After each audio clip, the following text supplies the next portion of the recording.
We're back here again for another Think and Link Brand New World, and we have two amazing guests that we are profoundly excited about, not only because of their backstory, but because of how they've connected.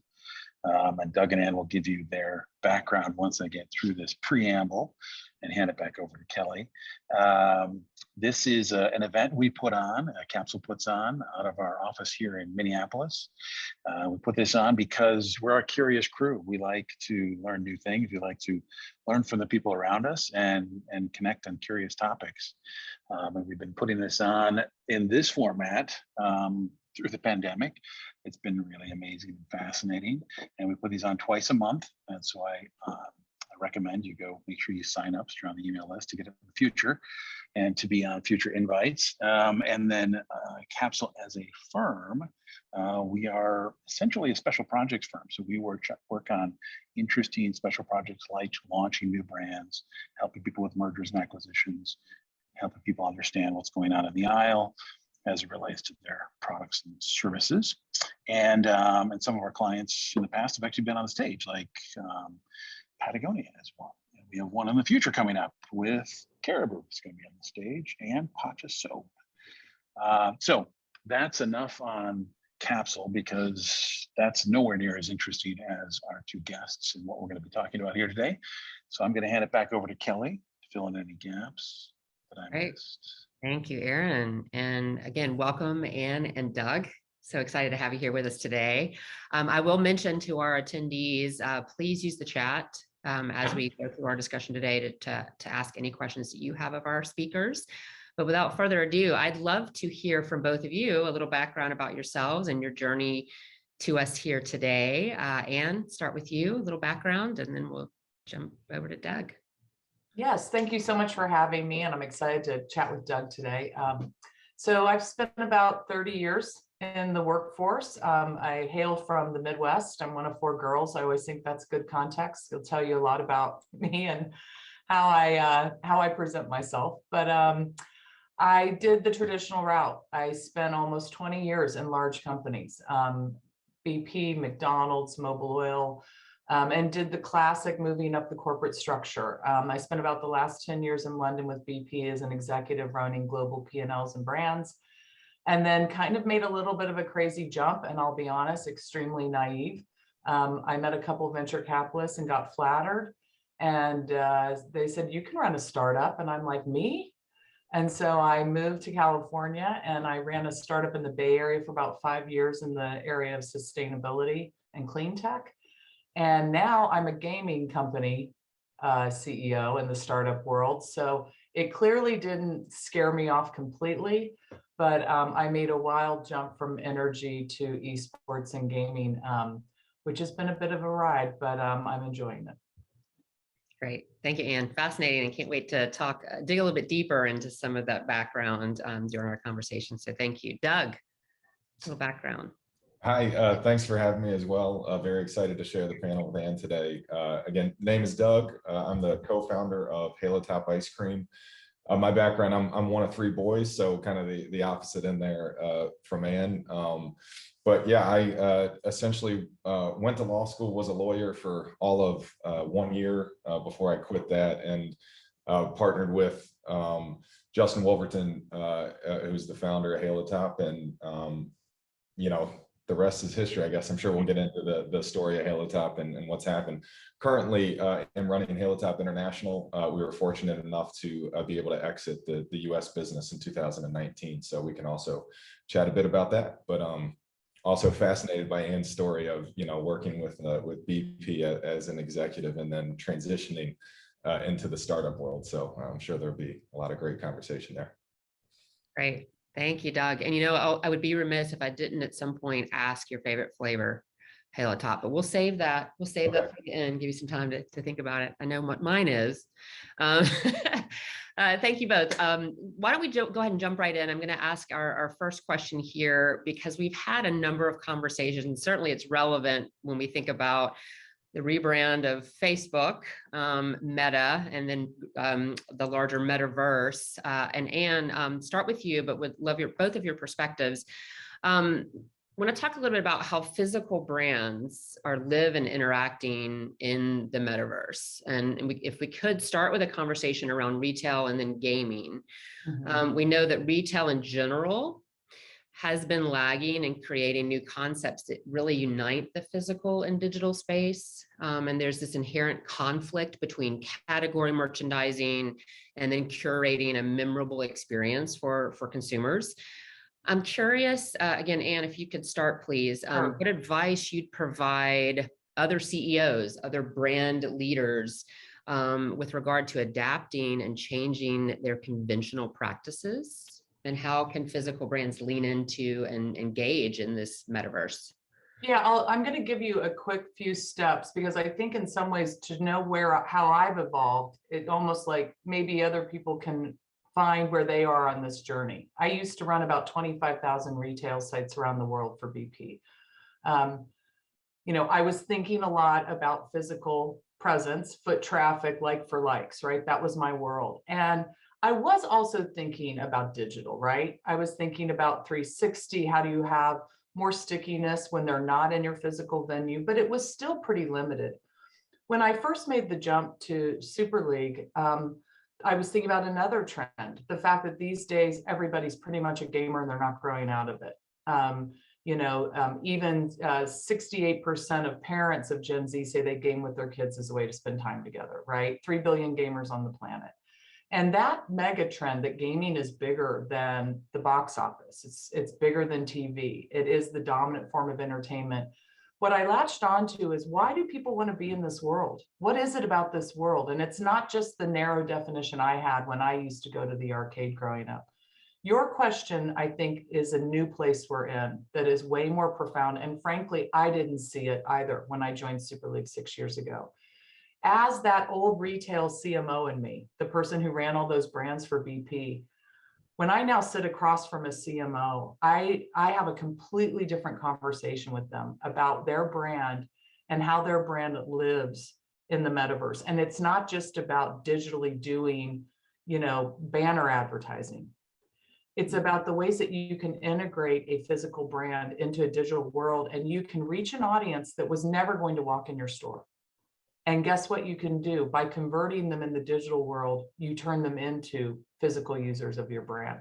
So we're now talking to brands of all kinds of retail and physical goods, CPG, you name it, who are trying to say, how could I get somebody excited, an 18-year-old gamer, about switching from Bank of America to Chase? How could I get them excited about, my shoe brand?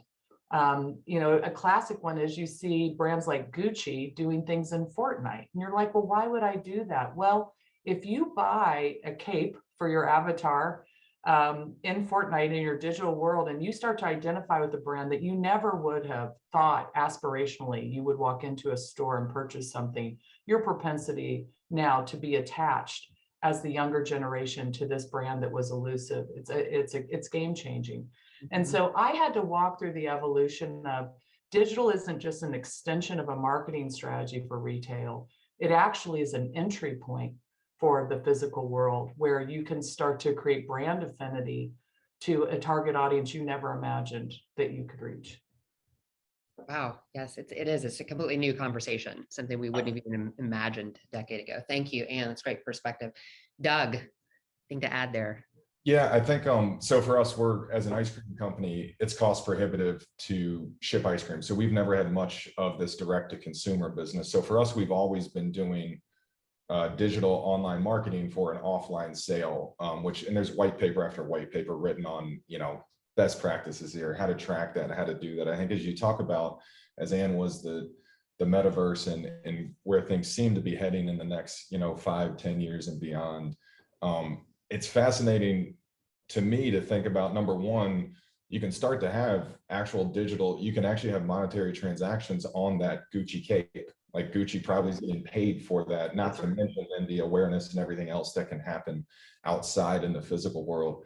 I still think the biggest challenge will be, is there, despite all of the users, despite all of the impressions, is there how do you tie it to the sale in the physical world? Yes. Or do you even need to? Maybe the sales in the digital metaverse world are enough to already make it worth it. But for us, that has always been the challenge is, you know, you spend X dollars on digital advertising, and does that really translate to the sales that you need in the physical world? I think that'll continue to be a challenge, you know, for the users, for the brands, and for the companies to essentially try to connect those dots.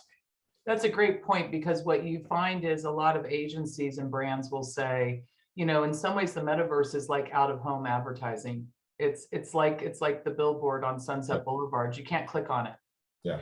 And so the question will really come down to, it's such an important point, Doug, is how much can you start to create clickable ad inventory? To your point, maybe the digital SKUs are enough to justify the investment, but once you start getting into conversion metrics and real measurement, you know, we just bought a company that right now reaches 63 million Roblox users a month in the Roblox metaverse. That's 30% of all Roblox users. But to your point, we need to prove that we can't just grab those eyeballs, that we can actually show that there's some kind of call to action. And you know what I think will happen is I think of a Red Bull. So Red Bull, if they didn't invent, they certainly made famous kind of the guerrilla experiential marketing. And I think that it'll take a company like that, a brand like that, that can essentially show how this can work on a big scale. And again, I won't even pretend that we've even thought about this or how to do that. But to me, I kind of think of a Red Bull and what they did, you know, 10, 20 years ago, and can somebody else now do that in the metaverse, or who's going to be the first to do that? I think it's inevitable that somebody will get it right and do it, but I think it'll be something similar to that. Yeah. Great perspectives. Thank you both. That's wonderful. Yeah. I want to get to one of the questions I'm most excited about, or just because it's insightful into the entrepreneurial world and also into the challenges of what we all do as human beings. You both in our pre-call described a little bit of imposter syndrome in your world and what you went through. And I'd love for each of you, and starting with Doug, just to give us a little bit of background on that, and then how you push past it to get to where you are today. Sure. I think there's probably nothing more common for, you know, entrepreneurs, founders, and other people at startups to have imposter syndrome. I think it's got to be one of the most collective experiences of anything in this space. So for us, again, I was a lawyer. So, you know, I studied math and theology in college. Then I went to law school. I had no background in business, certainly no background in CPG, no background in food, and no background in ice cream.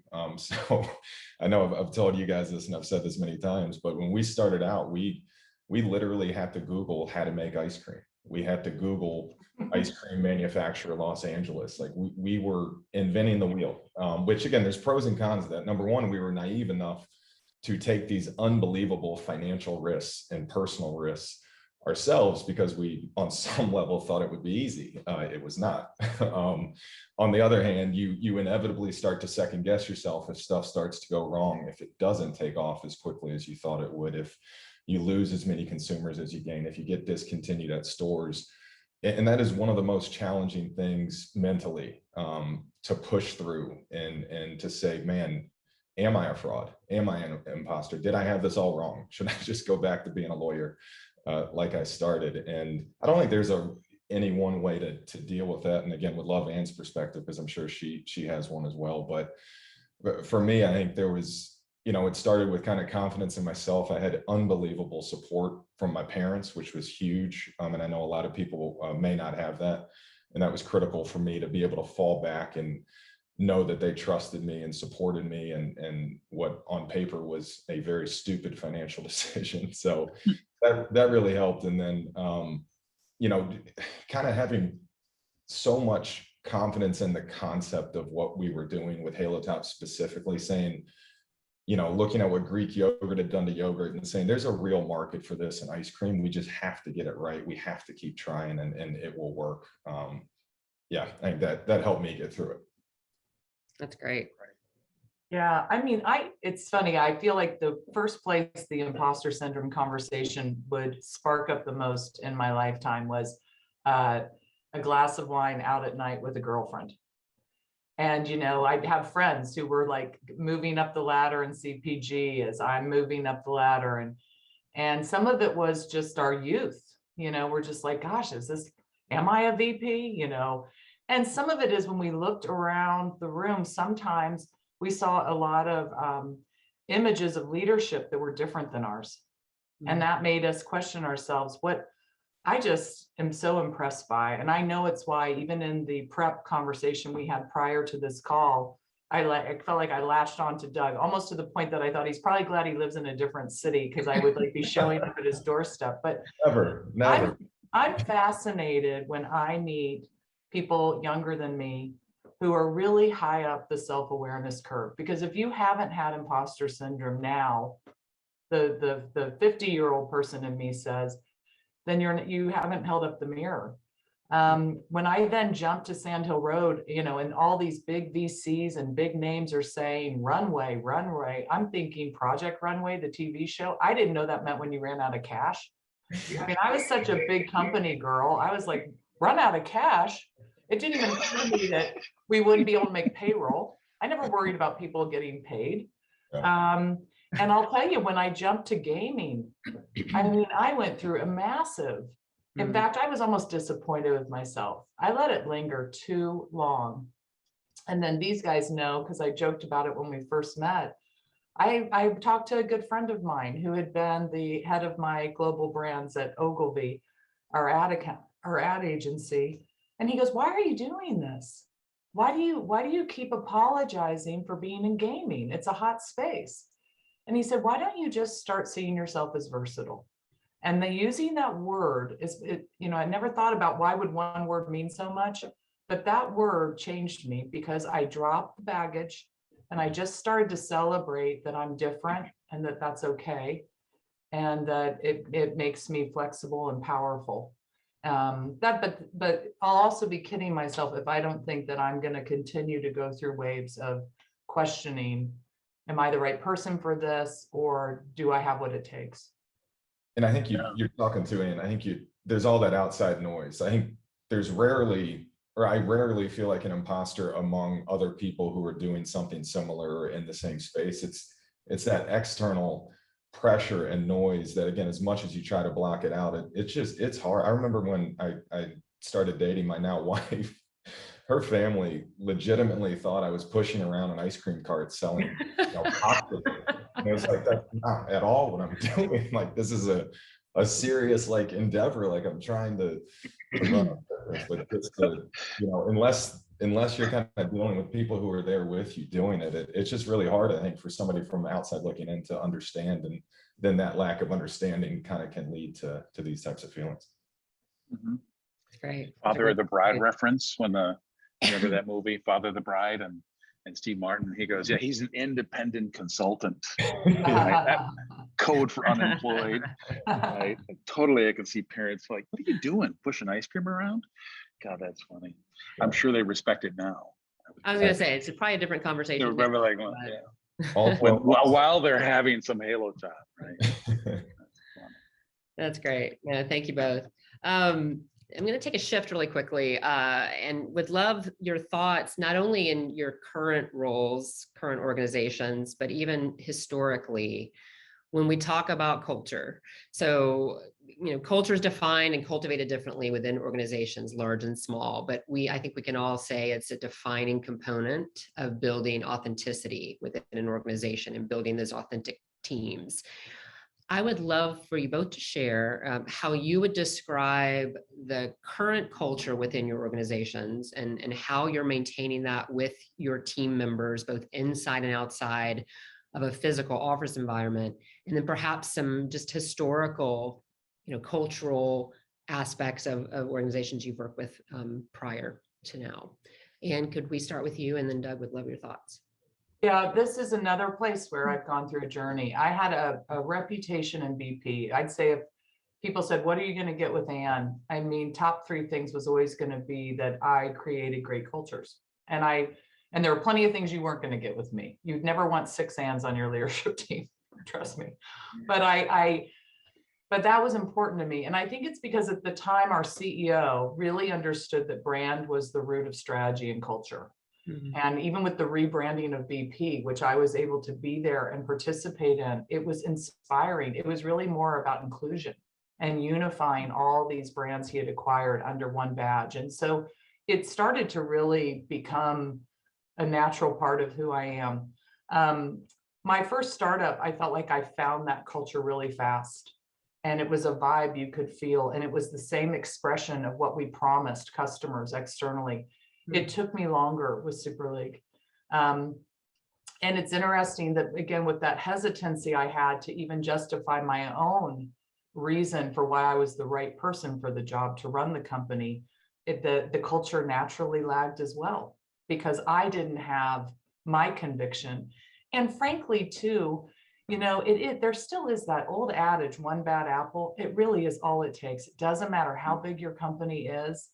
You know, when people want to, you know, have the second meeting out in the parking lot or roll their eyes when you're talking about the vision of the company, you know, it really does infect the organization.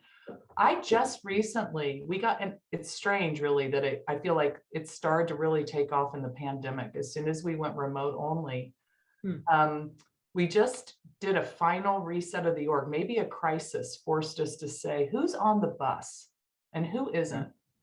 And maybe again, because we're in a pandemic, we all needed each other and our jobs more.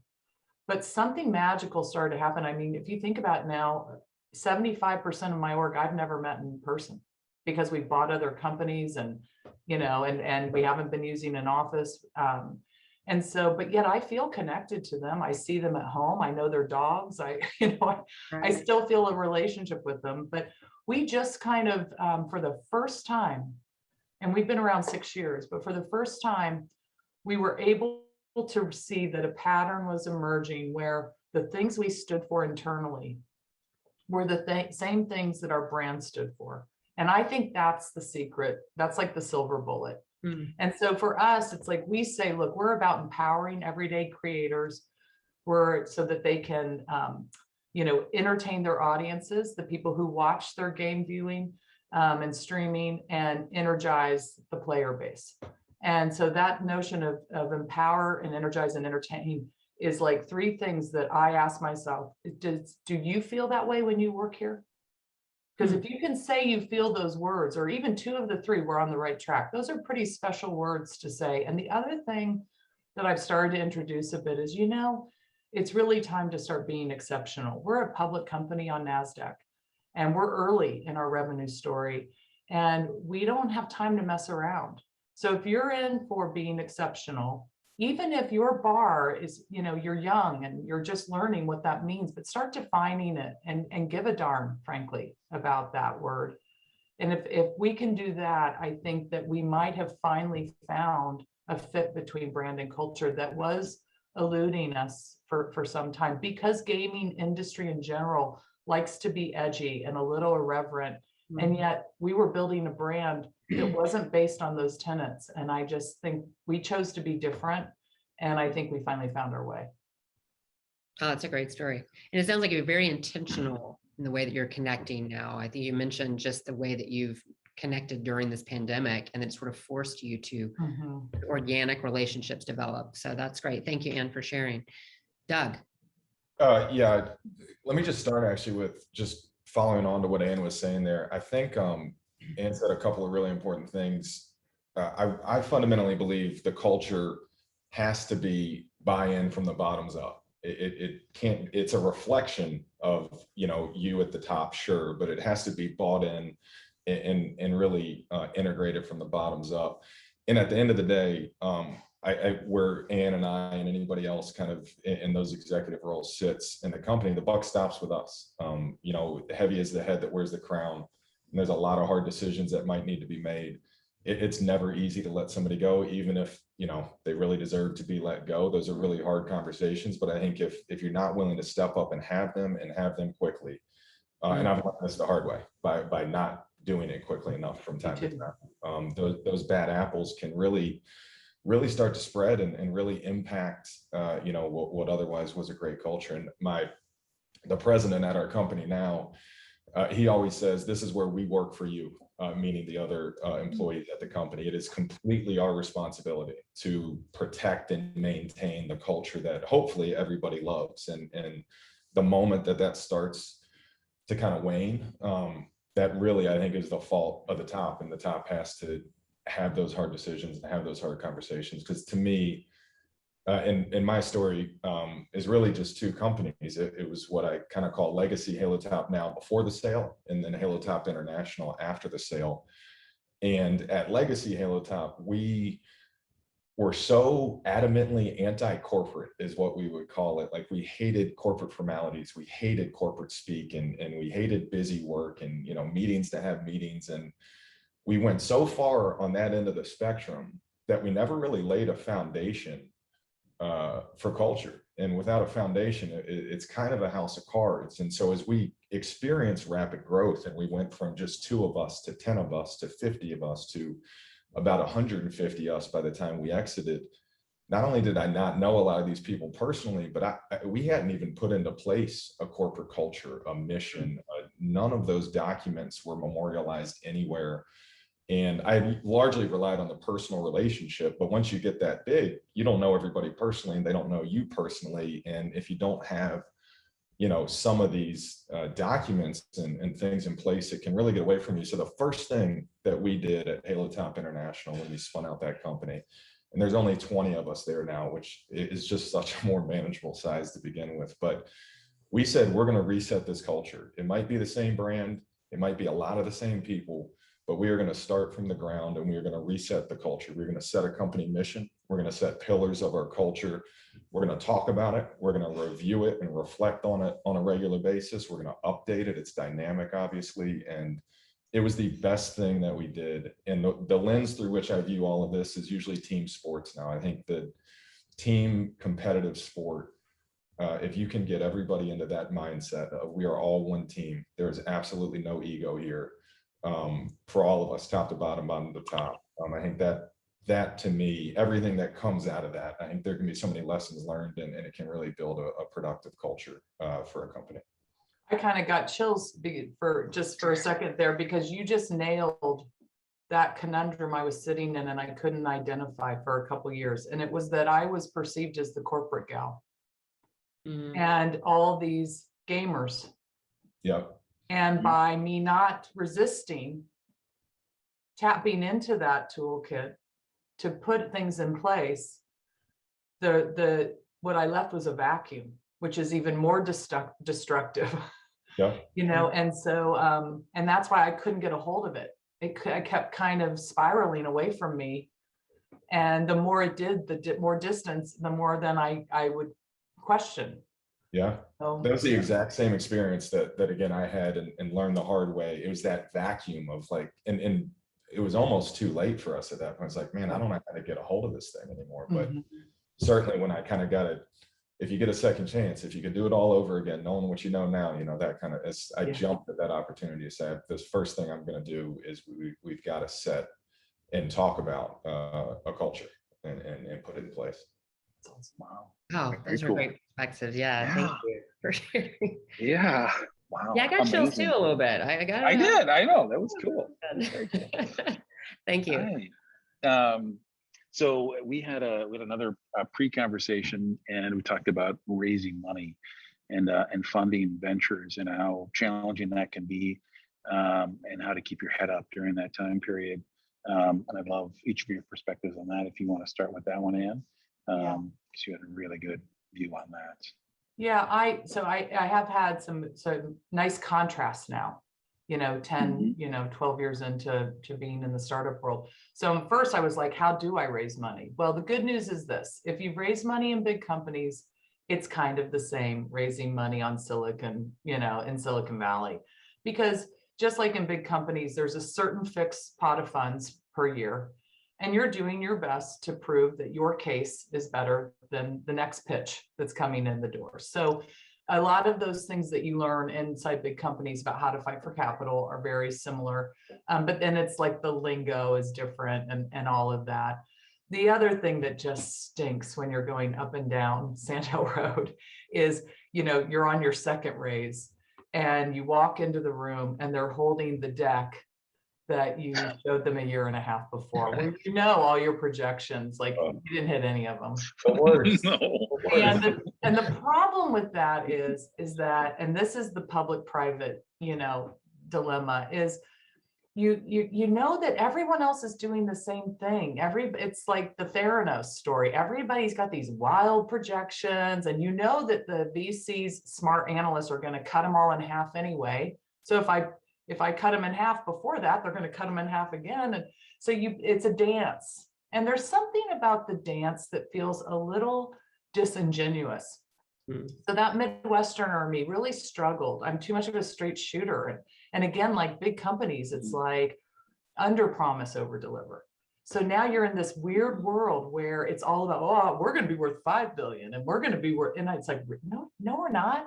None of us are. Like, everybody relax. Like, and so one thing that was really cool for me at Super League was when I thought, okay, I'll try this again, this startup thing.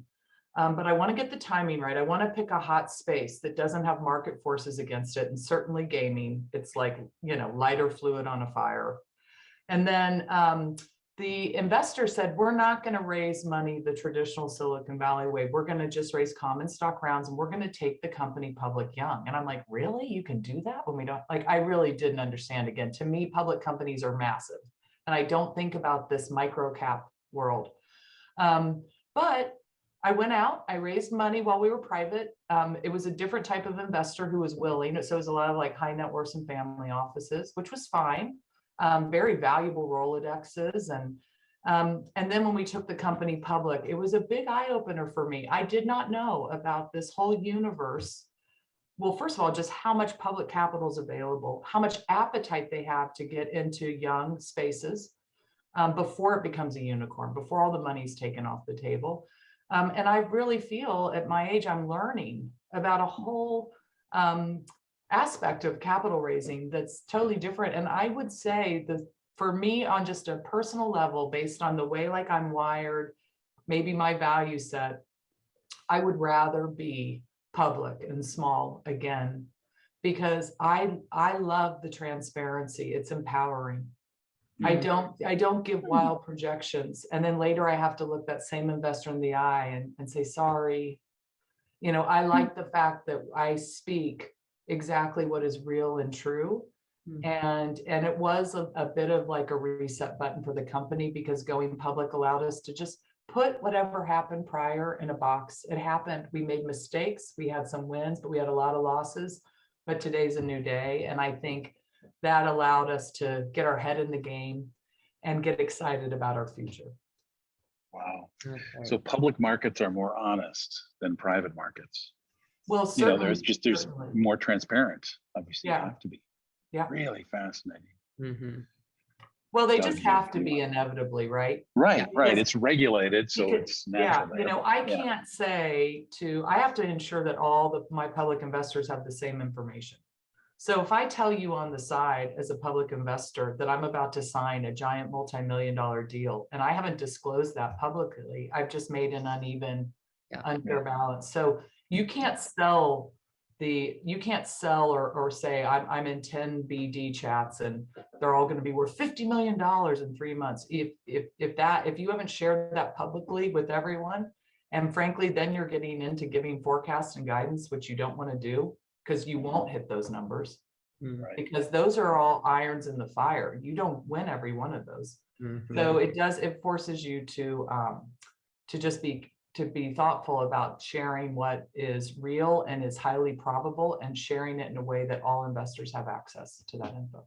And correct me if I'm wrong, I don't want to use too strong of a word here, but I remember as we were talking before the call, I think you, again, maybe enjoy is too strong a word, but you do like the earnings calls and going through that process. Because and I'll get into our story in a bit. Oh. We're obviously all private, but our investor updates were not productive in a lot of ways on our end. Yeah, no, Doug and I talked about this because you as well kind of raise more family, friends money. And I'd love for you to get in because you went that third way to go when you're private, which is the way I haven't gone yet. And I'd love to. I think that we're having to write a quarterly earnings call script. And again, I write it the way that I talk. I don't want to be reading just a script. I want it to be me. Yeah. That is to force you to every quarter do a reset on what did I tell you all 3 months ago? And is this all stitching together? And if I were in your shoes listening, would I buy it? Like it forces a discipline to stay true to the narrative, to not take wild pivots, to not put in a lot of hype. I really enjoy that. And also I'm fortunate. We had we brought in a CFO before we went public, who is a long-standing public company CFO. So what I said to Doug is actually going public, it didn't upend my life. It's not like all of a sudden I'm knee deep in filing 10Ks and Qs. And there's a fear that you're like that, oh, now it's, you know, it's so expensive to go public and that it really disrupts your life as a CEO. And I think if you have the right couple lieutenants around you, there's more good that can come from it than bad. Yeah. It's the first time speaking with you is the first time I think I've started to seriously consider, you know, the public markets and that micro cap space. Again, we're nowhere near that, but in our kind of 3 to 5 year outlook, I think that's something, and I'm sure I'll talk to you a lot more about this offline, but something that I'm really interested in looking into. Yeah. Oh, Right. want me to go here on? Yes. Yeah. Getting sidetracked there with Ann. Yeah, so our story, a little bit different, a little bit probably quicker, so to speak, but we only did 2 fundraising rounds. As Ann mentioned, it was all friends and family. So we never dealt with those venture or private equity funds, certainly not kind of the institutional money that's in public markets. And it was all private. We did $500,000 raise in 2013, and then we did $1 million raise in 2015. It was all very small. We're talking like usually 20, 25,000 units, some as little as 5, some got up in kind of maybe a 40K here or there. 49 people were on our cap table though. And I'm using friends loosely. It was friends of friends of friends of friends. You know, we'd speak to anybody and everybody. Money was money. We needed money. There was no two bones about it. We were not cash flow positive, and as we learned, there's no money for payroll. There's no money for marketing. There's no money for anything if you don't bring in some cash. So we did all common equity as well. Like Ann mentioned, so we didn't have, you know, a board of directors. We could be very nimble. We could be very quick. My partner and myself could just immediately decide what we want to do, which was a real advantage, especially when you're trying to disrupt some of these, you know, massive players in these massive categories who are cumbersome and bureaucratic and I'm sure Ann can speak. I'm sure BP probably had some of that, I imagine. So that was a big advantage for us. The downside on that is most of them are your friends and family, and you feel a personal level, or at least I did, of stress and of pressure, no matter how clear you are that you should expect to lose everything. They all, you know, see the Social Network movie and think, you know, you're going to turn the 10,000 into 5 million. And, you know, those are the expectations, the outsized unrealistic expectations. And then when you got some of the press that we started to get, there was an article that said Unilever walked away from a $2 billion deal to buy us. I can't emphasize enough how completely false that article was, but now that number's in investors' heads. And it got as bad as when we did exit the company, one investor sued us, and the lawsuit was literally, you know, you got me 20x or whatever. It should have been 200x. And it's like, come on, wow. What are you doing? And then there was a lot of other investors who, again, were my close friends who I either don't speak to that much anymore, or, you know, it's just, they were disappointed in me. Now, on the other side of that coin, there were a couple, 2 in particular I'm thinking of, who went out of their way to thank me. They said they know how hard this is. They said they know how impossible it is to sell any company for any amount of money, and they were just so grateful and thankful. So you do see the good as well, but there was definitely a level of pressure and personal responsibility there that I would still feel it, I'm sure, on some level in a public market, but I definitely felt it more just because I knew most of these people personally, and that's tough. I don't like raising money, and we have not raised any money for Halo Top International because it's just one of those things that I don't enjoy, no matter how much you qualify it and discount it and try to manage expectations. People's expectations will not be managed. So.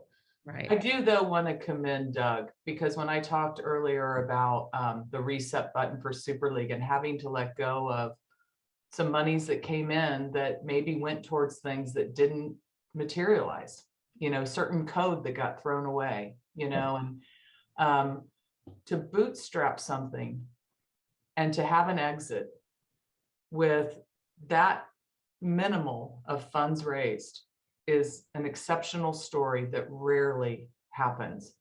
And to get 20x returns, but with such little dilution, that's the hero story. But that sets the big bar. I mean, the fact that you got sued is ridiculous, because that's the dream story that 98% never even get close to. And it wasn't even a real lawsuit, right? It was a lawsuit that they knew we would pay them more money just to go away, and that it was just people. It happens. But it is impressive how little capital you had to raise for your exit. Thank you. Yeah, and by the way, I'd be very happy with a 20-time return. Anytime you. Most people would. Well, what I'm really disappointed about, Aaron and Kelly, is why did you not introduce me to Doug 5 years ago? Right. All of us, we all could be. We all could have had a 20. In retrospect. Yeah. Hopefully he'll do a raise for chocolate. That's right. Next time. Next time. Yeah, great. Anyway. Thank you. Yeah. Wow. Yeah, Kelly. I want to talk about brands, because we talked a little bit about turning brands around. I know, Anne, we'd had that conversation in 2015, I think it was, Doug, obviously rebrand for Halo Top. And you've both been, vocal advocates about that critical role that brand and storytelling and design can play in building that unique value and competitive advantage for a product or an organization. Especially when we think about the vast majority of entry barriers to market are down.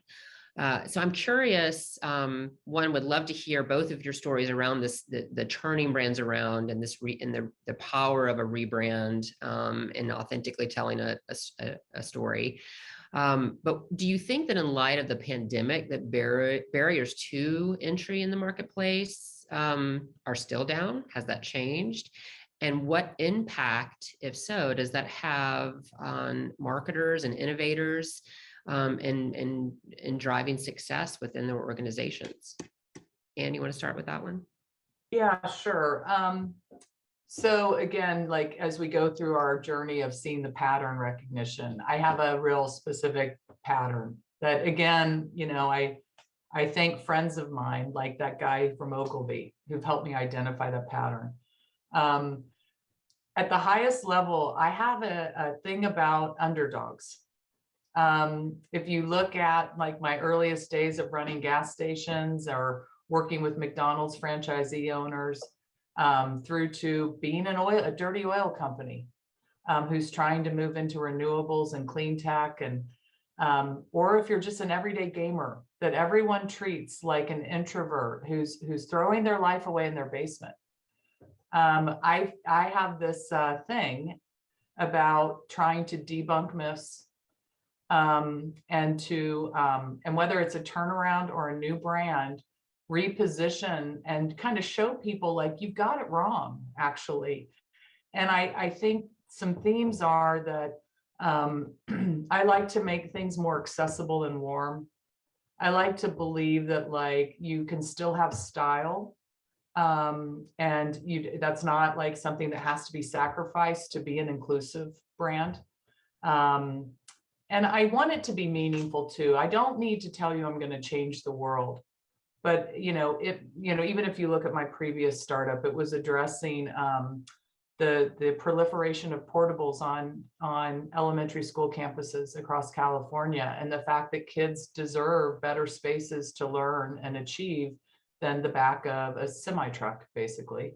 Yeah. And, addressing air quality and good daylighting, and, and even the businesses I ran in BP were about bringing cleaner fuels to market. And so, but it's always rooted in an attachment to like an everyday person or thing. I mean, I even think about Halo Top. And when my daughter started telling me in college she was getting Halo Top, your first reaction as a parent is like, what are you spending your money on, right? It's like, and then she's like, you don't understand. Like, this is so good. It's so much healthier. She has a total sweet tooth, and it's affordable. Like, to her, and then she comes home for summer and she's putting it in the freezer and we're all eating it. And I'm like, and I'm looking at it and going, brilliant, brilliant. Style has not been compromised.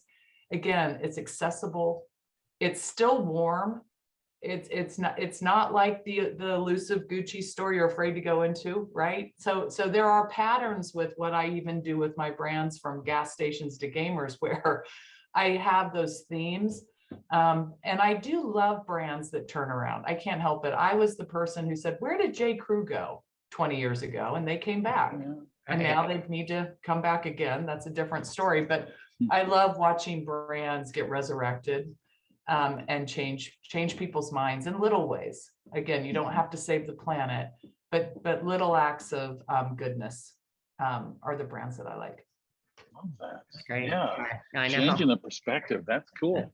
Yeah, because people do see, big oil and they see it as evil, but if you get inside these organizations, like, they're people trying to do good. I'll be honest with you. When we rebranded the company, and this is the CEO prior to the Gulf spill, just for context, in case anybody's going, what?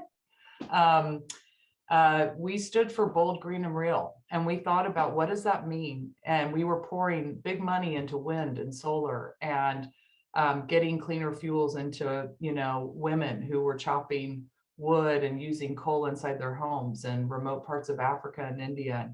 I mean, I felt that with the scale of a big company, we had the opportunity to make a material impact. And I'll be honest, when I left BP, I could never go back to oil again. And the reason is I know that for a decade of my life, I worked for an energy company that was trying to actually be the better oil company. And once you worked for the one wanting to be better, you can't go back to the other side. And so it changed me I had to let something go and mourn a bit that I was there at a magical time where we really were being different in our actions and choices. So, yeah. And that showed up in the brand. I remember you could, the story behind it was meaningful. So, and the role you played in that, of course, Anne. So thank you for sharing. Doug. Yeah, let me start first. At least say anecdotally, I now have validation, I guess, because it was a deliberate strategy of ours, knowing that we had to be priced at a premium, at least to start, to focus on college-age women, knowing that they would have mom and dad's credit card and not care about the cost, and also influence everybody in the household to what they should be eating. So again, glad you nailed it right to this moment right now.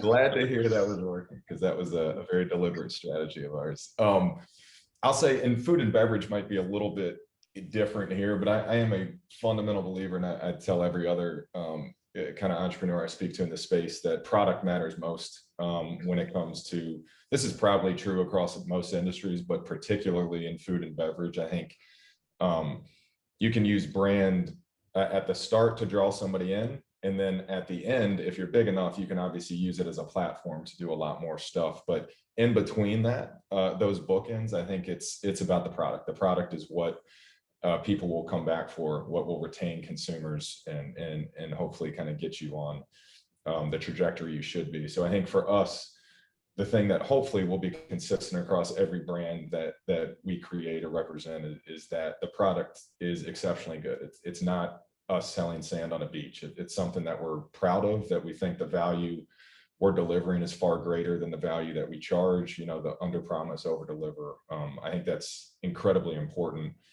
I will say, because, and this, again, it might be a little counterintuitive, because I don't think brand is as important as product, at least in food and beverage, I think you can have more fun with it. So that is very much where we like to experiment. Because I don't think, if you miss on something, I think rebranding isn't that big of a deal, especially early on. We're already rebranding our Gatsby chocolate that'll launch on January 1, the rebrand. It's been 3 months. We rebranded Halo Top really 3 years into it. And the Halo Top rebrand is probably most relevant here.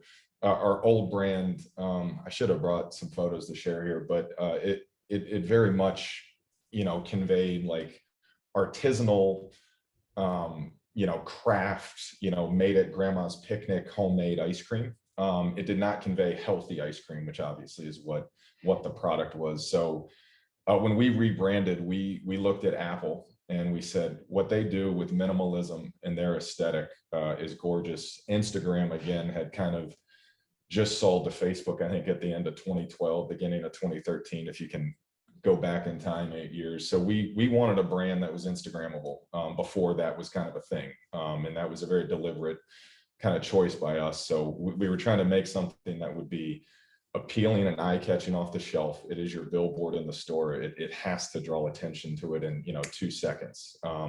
But then beyond that, once somebody's at home with it, kind of like the Starbucks cup, or at least certainly what the Starbucks cup was and probably still is, that icon that, like, you want people to see that you're holding that. You want to share your pint of Halo Top on your Instagram feed. And I think that's where we really could have a lot of fun with it. And that's where the metallic gold lid came from, the color pop, and as Ann said, kind of inviting and hopefully fun. I mean, like I said, we really try to de-stress. I think it can be, in a lot of companies, the most stressful part is, creating a brand and the name and the logo and the look and the feel. And I just think it's fun, because if you miss, try again. And we just have a lot of fun with it. So we really try to de-stress that. And I think it's where you can be as, really creative and take some creative chances that with, a product development, I would probably be much less,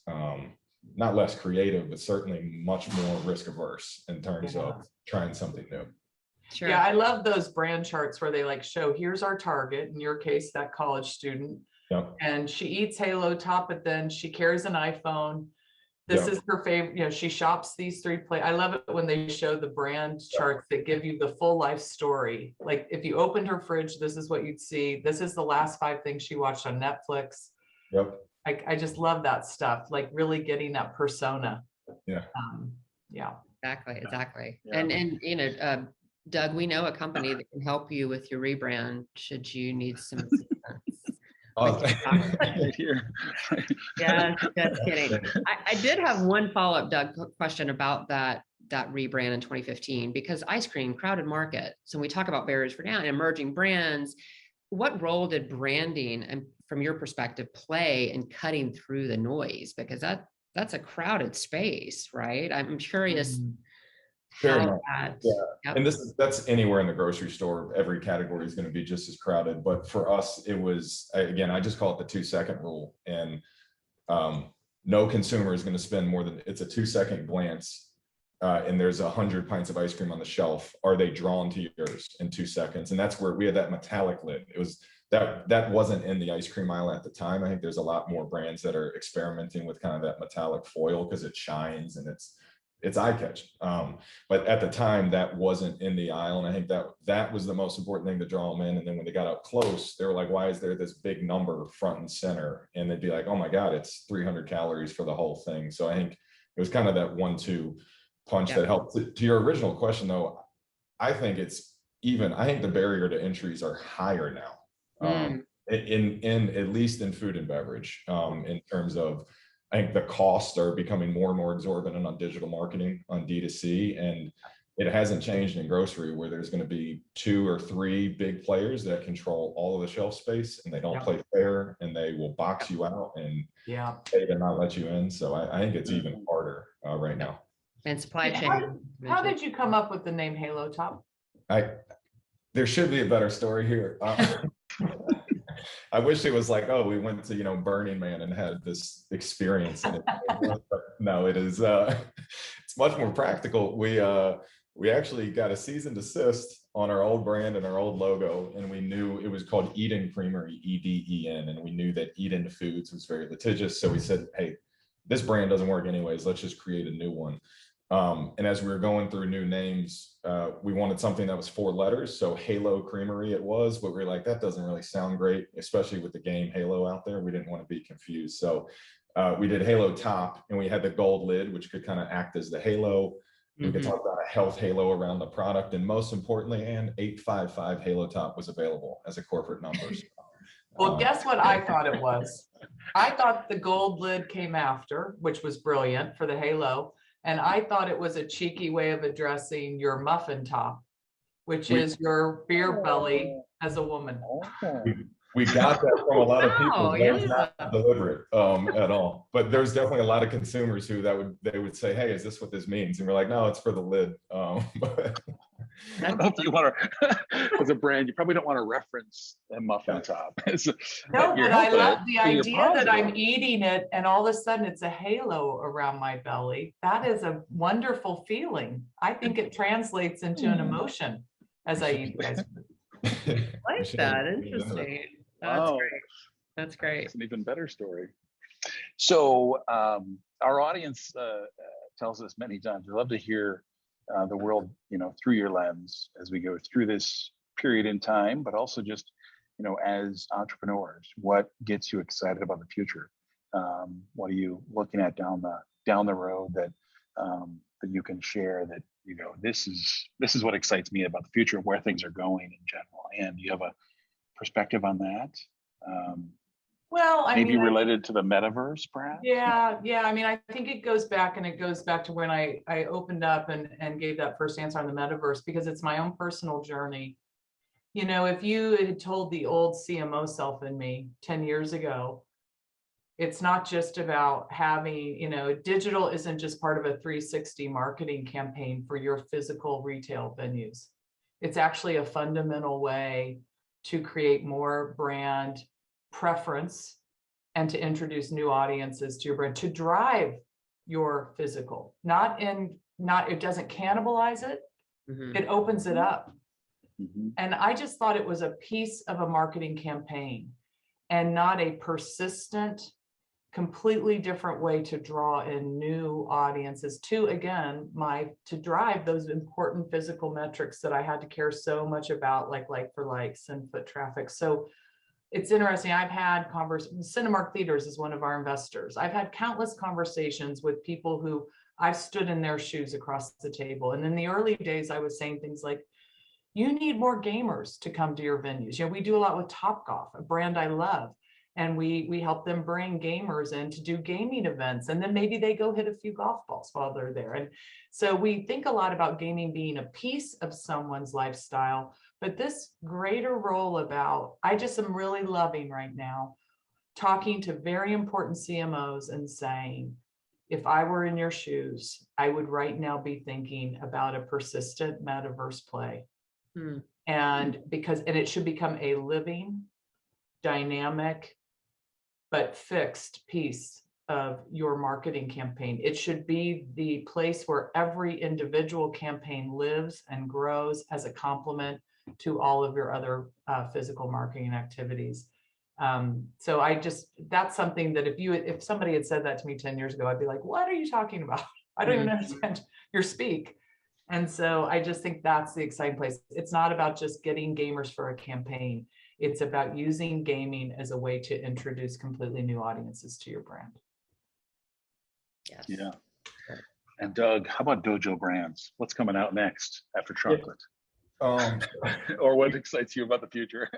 We have plenty coming out. I think what excites me most is again, I feel like we've gotten back to the basics and the part of entrepreneurship that I'm absolutely in love with. And that's the early stage, which is, yes, the hardest, but I just think there's a purity and an innocence to it that I'm probably still chasing and trying to get back to, and probably always will at this point. But I think both on our own, like creating our own new products and our own new brands beyond Halo Top, beyond Gatsby, but then also working in really tangible ways to kind of enable others to do that as well, and just to try to continue to create, because I do think disruption will continue to come from these young brands. I don't think the big guys are just built to do that. So I think the innovation, particularly in food and beverage, that you'll continue to see, the boundaries you'll continue to see pushed, will be coming from these younger brands. So I think creating them and then also partnering with other ones is huge. And I'll say the nerdy side of me, I think food tech has just, there's so much awesome stuff going on in food tech with both ingredients and also process and equipment that at some point, I think we would love to take a look at, not just being a customer of some of those companies, but also actually, either creating or partnering and trying to advance the kind of the science behind a lot of this stuff too. Yeah. I've got another introduction for you based on that. I love this. It's a good 3D one. printed chocolates or something related. No. Exactly. Can I ask one more quick final question? And this was not in our prep questionnaire, but I'm curious, what book is on your nightstand right now? Or what book would you recommend that our audience, I know I'm throwing it out on you. She's got, Anne's got one right there on her desk. So I have to tell you, I don't read business books ever.